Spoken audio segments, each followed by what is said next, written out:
کہ جناب حقوق کی بحث ہوتی ہے. جیسے آپ اگر جرمنی میں رہتے ہیں تو بھائی ہم شہری ہیں, ہمارے حقوق کیا ہیں. عورتیں کہتی ہیں عورتوں کے حقوق کی بات کرو. اچھا جناب خواتین ہیں تو پھر مرد کہتے ہیں ہمارے حقوق کیا ہیں. بچے کہتے ہیں بچوں کے حقوق ہیں. سٹیزن کے حقوق کیا ہیں. ڈیبیٹ بڑی ہوتی ہے کہ اب جناب ہمارے حقوق ہمیں ملنے چاہیے. کیا ہم یہ جانتے ہیں کہ ہم امتی ہیں جناب رسول اللہ علیہ الصلوۃ والسلام کے؟ پیارے آقا علیہ الصلوۃ والسلام کی اس امت پر کیا حقوق ہیں؟ قاضی عیاض نے شفا شریف میں اپنی کتاب میں حضرت جناب رسول اللہ علیہ الصلوۃ والسلام کے اس امت پر 8 حقوق تحریر فرمایا. یعنی ہم امتی ہیں نا, تو ہم پر یہ کچھ حقوق ہیں نبی پاک علیہ الصلوۃ والسلام کے جو ہمیں پورا کرنا چاہیے.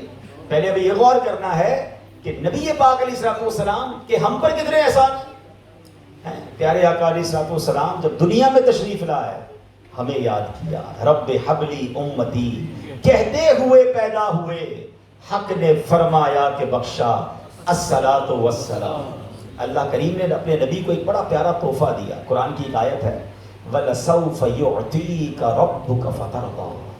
اے محبوب اب ان قریب تمہیں اتنا عطا کریں گے کہ تم راضی ہو جاؤ گے. یہ گویا بلینک چیک تھا کہ راضی ہو جاؤ, جو جس چیز پہ راضی ہو گے وہ دے دیں گے. سبحان اللہ, نبی پاک بہت کچھ اللہ سے مانگ لیتے, مگر پتہ ہے نبی پاک نے کیا فرمایا؟ کہتے ہیں میں اس وقت تک راضی نہیں ہوں گا جب تک اپنی ایک ایک امتی کو جنت میں نہ داخل کروں. ہم گناہ گاروں سے پیار کیسا ہے.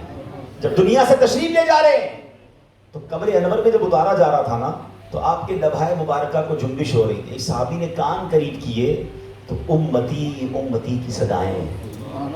اعلیٰ حضرت امام اہل سنت لکھتے ہیں جو نہ بھولا ہم غریبوں کو رضا, جو نہ بھولا ہم غریبوں کو رضا, یاد اس کی اپنی عادت کیجئے. وہ تو ہم نے کبھی نہیں بھولے, آج امتی بھول گیا. امتی دنیا میں لگ گیا, اپنے کام میں لگ گیا, اپنے آقا کی سنتوں کو بھول گیا.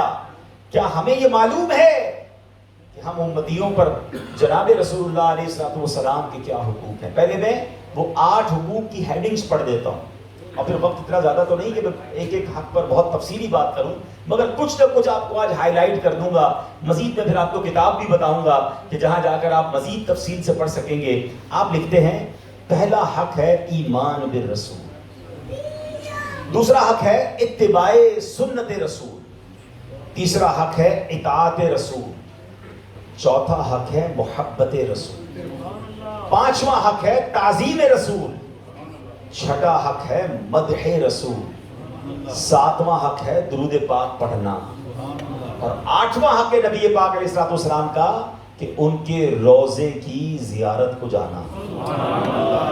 اب ان 8 حقوق کو تھوڑا تھوڑا اس پر بات کر لیتے ہیں, اور آج یہ چیک کرتے ہیں کہ ہم ان حقوق کے بارے میں اول تو جانتے نہیں تھے بہت سارے, اور اگر جان گئے تو عمل کتنا کرتے ہیں. پہلا حق ہے ایمان بالرسول, یعنی نبی پاک پر ایمان لانا.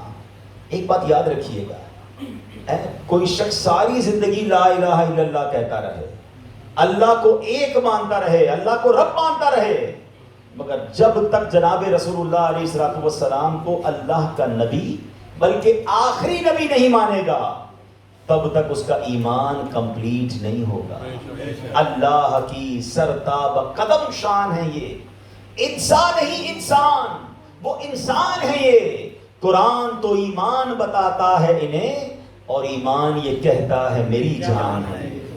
محمد کی محبت دین حق کی شرط اول ہے, اسی میں ہو اگر خامی تو سب کچھ نامکمل ہے. کی محمد سے وفا تو نے تو ہم تیرے ہیں, یہ جہاں چیز ہے کیا لوح و قلم تیرے ہیں. تو پتہ چلا کہ سرکار علیہ الصلوۃ والسلام پر ایمان لائے بغیر ایمان کمپلیٹ نہیں ہوتا. یہ بچوں کو بھی سکھائیں اور خود بھی مضبوط ہو جائیں کہ جس طرح اللہ کو ایک ماننا ضروری ہے ایمان کے لیے, اس طرح سرکار دو عالم علیہ الصلوۃ والسلام کو اللہ کا آخری نبی ماننا بھی ضروری ہے. یہ آج کل بدبخت ہمارے اس عقیدے کو ڈسٹرب کرنے کی کوشش کرتے ہیں. تو مضبوط رہیے, اپنی نسلوں کو مضبوط رکھیں, اپنے بچوں کو سکھائیں. امیر اہل سنت نے بڑے پیارے نعرے بھی عطا فرمائے کہ بار بار یہ نعرے لگا کر ہمارے بچوں میں, ہماری نسلوں میں بھی یہ بات اتر جائے کہ محمد مصطفیٰ سب سے آخری نبی, احمد مجتبی نبی, آمنہ کا لاڈلا سب سے آخری نبی, عقیدہ سب صحابہ کا سب سے عقیدہ اولیاء کا ہے سب سے آخری نبی، عقیدہ ہے ابرار کا سب سے آخری نبی، تو یہ یاد رکھنا ہے سب سے آخری یا رسول